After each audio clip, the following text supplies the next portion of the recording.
दोस्तों आज की इस वीडियो में हम भारतीय राज्य व्यवस्था से संबंधित क्वेश्चन करने वाले हैं। एनएमएमएस एग्जाम में इस टॉपिक में से काफी क्वेश्चन पूछे जाते हैं और बहुत से बच्चों के कमेंट आते हैं कि सर आप ये क्वेश्चन कहां से करवा रहे हैं। तो मैं उनको बताना चाहता हूं कि ये जो क्वेश्चन है वो एनएमएमएस बुकलेट से करवा रहा हूं। दोस्तों आज की इस वीडियो को पूरा देखना ताकि आपसे कोई भी क्वेश्चन मिस ना हो पाए। तो चलिए आज की इस वीडियो को शुरू करते हैं। क्वेश्चन नंबर 1, भारत की सशस्त्र सेनाओं का सर्वोच्च सेनापति कौन है? ऑप्शन नंबर ए राष्ट्रपति।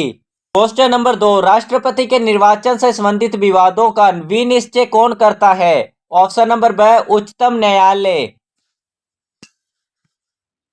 क्वेश्चन नंबर 3, 14 दिन पूर्व सूचना देकर संसद के किसी भी सदन में राष्ट्रपति पर महाभियोग लगाने संबंधी प्रस्ताव लाया जा सकता है।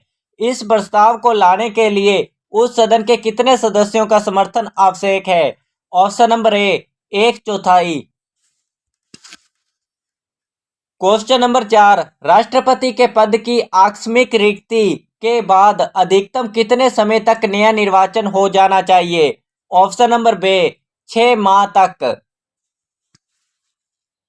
क्वेश्चन नंबर 5, यदि राष्ट्रपति और उपराष्ट्रपति दोनों का पद रिक्त है तो राष्ट्रपति के कर्तव्यों का निर्वहन निम्नलिखित में से कौन करेगा? ऑप्शन नंबर ए भारत का मुख्य न्यायाधीश।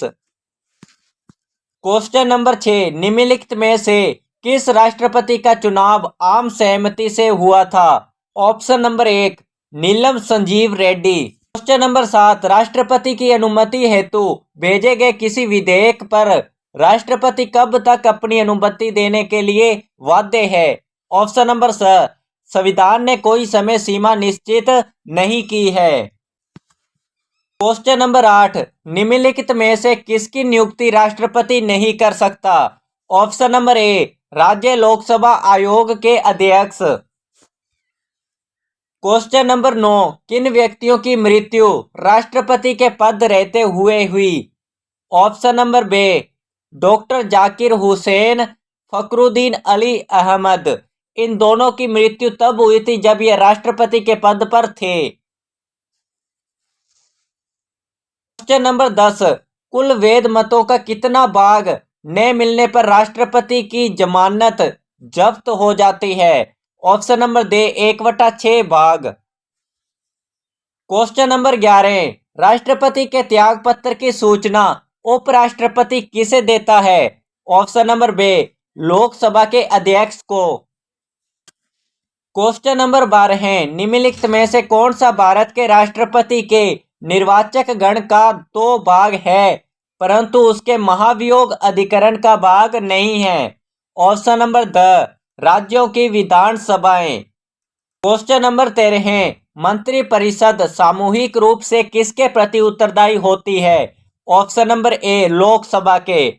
तो दोस्तों आप इसको याद कीजिए और इसको नोट डाउन जरूर कीजिए क्योंकि दोस्तों क्या पता आपके एग्जाम में कौन सा क्वेश्चन आ जाए। नंबर 14, भारत के पहले उप प्रधानमंत्री कौन थे? ऑप्शन नंबर ब वल्लभ भाई पटेल। क्वेश्चन नंबर 15, निम्नलिखित में से कौन योजना आयोग का प्रधान अध्यक्ष होता है? ऑप्शन नंबर अ प्रधानमंत्री। क्वेश्चन नंबर 16, संसद की संयुक्त बैठक की अध्यक्षता निम्नलिखित में से कौन करता है? ऑप्शन नंबर ए लोकसभा का अध्यक्ष। क्वेश्चन नंबर 17, किसी विधेयक को धन विधेयक के रूप में कौन प्रमाणित करता है? ऑप्शन नंबर स लोकसभा का अध्यक्ष। क्वेश्चन नंबर 18, स्वतंत्र भारत में सर्वप्रथम किस राज्य में गैर कांग्रेसी यानी साम्यवादी सरकार का गठन हुआ? ऑप्शन नंबर ए केरल में। क्वेश्चन नंबर 19, लोकसभा की वर्तमान सदस्य संख्या कब तक के लिए निश्चित कर दी गई है? ऑप्शन नंबर द 2026 तक। तो दोस्तों ये इंपॉर्टेंट क्वेश्चन है, इसको आप नोट डाउन जरूर कीजिए। क्वेश्चन नंबर 20, राज्यसभा में राज्यों को किस आधार पर प्रतिनिधित्व दिया गया? राज्य की जनसंख्या के आधार पर। क्वेश्चन नंबर 21, संसद का संयुक्त अधिवेशन किस स्थिति में बुलाया जाता है? ऑप्शन नंबर द उपरोक्त सभी स्थितियों में, यानी अ भी सही है, जब किसी विधेयक को दूसरे सदन ने निरस्त कर दिया है। ब दूसरे सदन ने विधेयक की प्राप्ति के पश्चात उस पर 6 माह तक कोई कार्यवाही नहीं की है। स पहले सदन दूसरे सदनों के संशोधनों से सहमत नहीं है। ये तीनों सही है। क्वेश्चन नंबर 22, संसद की वह समिति जो धन खर्च हो जाने के बाद उसकी जांच करती है। ऑप्शन नंबर बे, लोक लेखा समिति। क्वेश्चन नंबर 23, संसद के किसी सदस्य की अयोग्यता के संबंध में किसका निर्णय अंतिम माना जाता है। ऑप्शन नंबर स, निर्वाचन आयोग से परामर्श के बाद दिया गया राष्ट्रपति का निर्णय। क्वेश्चन नंबर 26, संसद के 2 अधिवेशनों के मध्य अधिकतम कितने माह का अंतराल हो सकता है। ऑप्शन नंबर अ, 6 माह का। क्वेश्चन नंबर 25, लोकसभा की गण पूर्ति संख्या है। ऑप्शन नंबर अ, कुल सदस्य संख्या का 1/10वां भाग। क्वेश्चन नंबर 26, अनुमान समिति यानी प्राक्कलन समिति में कितने सदस्य होते हैं। वे यह संसद के किस सदन की समिति है। ऑप्शन नंबर ए, 30 सदस्य होते हैं और यह लोकसभा सदन की समिति है। क्वेश्चन नंबर 27, लोकसभा में विरोधी दल के रूप में मान्यता प्राप्त करने के लिए किसी दल के कितने सांसदों यानी लोकसभा का होना आवश्यक है। ऑप्शन नंबर अ, कुल संख्या का 1/10 भाग। क्वेश्चन नंबर 28, भारत की संचित निधि में से धन निकालने की अनुमति किसके माध्यम से प्राप्त होती है। ऑप्शन नंबर स, विनियोग विधेयक।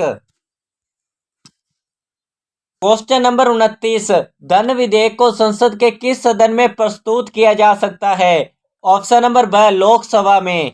तो दोस्तों आज की इस वीडियो का लास्ट क्वेश्चन है। आई होप कि आपने इस वीडियो को पूरा देखा होगा और आपने कोई भी क्वेश्चन मिस नहीं किया होगा। और मुझे लगता है कि अगर आपने इस वीडियो को पूरा देखा है और आप पीछे की क्लासेज भी लगा रहे हैं तो आप इस एग्जाम में आसानी से पास हो सकते हैं। क्वेश्चन नंबर 30, संसद की निम्नलिखित में से किस समिति का सदस्य कोई मंत्री नहीं हो सकता। तो दोस्तों यहाँ पे देखें तो ऑप्शन नंबर अ, यानी केवल एक सही है, यानी लोक लेखा समिति, सिर्फ ये एक सही है।